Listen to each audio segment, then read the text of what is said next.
Frozen Freefall, the tie-in app for Disney's 53rd animated feature film Frozen, and hey, this is Bejeweled!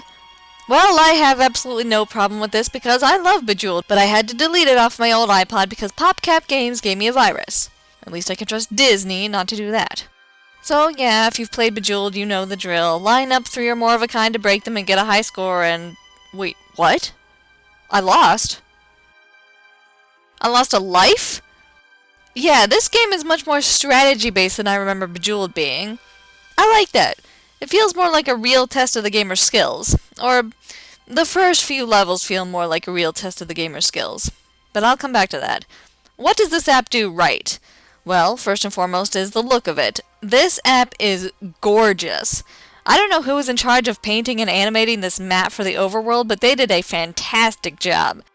Secondly, this is the only game app I've come across which gives you the option of playing in both a vertical or horizontal format. I can't tell you how many vertically aligned apps I've come across that I wished I could view in widescreen. I can't imagine what challenges this gave the programmers, but it is a great feature that lets the gamer choose what format they're most comfortable with. And I'm hoping for more apps like this in the future. The game also features companions who play each level with you, and yes, the CG does manage to fall safely outside of the Uncanny Valley. The companions aren't just there to be cute either, each one comes with his or her own power-up to help you play the game. As the game progresses, you even get a choice of level companion, and who you choose could mean the difference between victory and defeat. And this is where the in-app purchases start to hinder the gameplay. When the power-ups were first introduced, I just assumed they were something you could earn more of as you played. Maybe by achieving a new high score or having a particularly good run of combos or something. That at least would establish a reward system for the player. But nope! You get 2 uses of each power-up when it's first introduced, and if you want more, you gotta pay for them. And these levels get so difficult so quickly, it's easy to lose all your lives in a single sitting without making any progress in the game.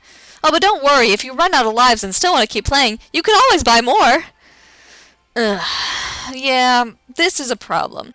After a while, gameplay feels like just as much a matter of luck as skill, and all the while you're struggling with a level, those power-ups are just sitting there, tempting you to purchase them because, oh, how much easier would they make your life right now? It's especially hard when you use all your moves widely and have a particularly lucky streak of combos, only to fail because that one block of ice at the edge of the board couldn't be broken. As if that wasn't frustrating enough, they certainly hid the prices of these in-app purchases, didn't they? You don't see what these power-ups will cost you until after you've put in your password, when you're confirming the purchase.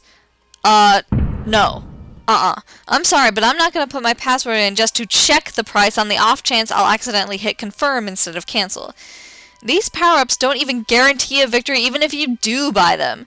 If I'm going to spend my hard-earned money on a game, I at least want something I'll be able to keep and enjoy. Spending money on this game is more like pumping quarters into a crane game in the vain hope that you might get something out of it. Okay, that's not entirely fair. See, there's a strategy to the purchases as well. The idea is that you fail at a level a few times, and that'll help you figure out whose power-up can best aid you in moving on. But still, it does make me resent the fact that how well I could possibly do in this game is at least partially dependent on how much money I can spend on it. And yet, I can't blame the game for forcing these in-app purchases so much because, hey, the developers gotta eat too.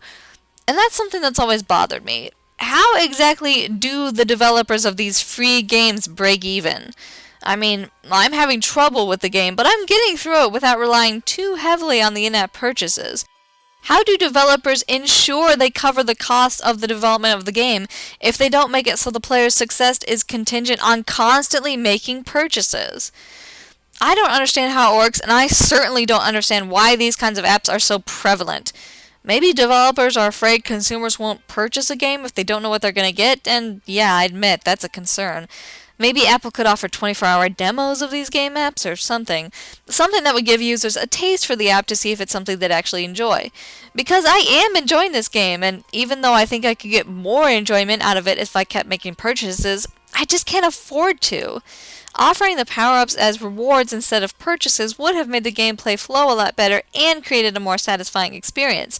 I would much rather have paid a flat fee for this game and just be able to progress at my own pace depending on my own skill, instead of constantly being forced to make purchases that may or may not even help me.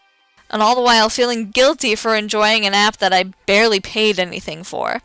So, ultimately, beautiful artwork, a stunning interface, and fun gameplay are dragged down by annoying limitations meant to coax the player into making a ton of purchases. I give it 2.5 stars out of 4. If you're a fan of Bejeweled, and certainly of Disney, you'll probably enjoy this game. If you're not a fan of either, you definitely won't.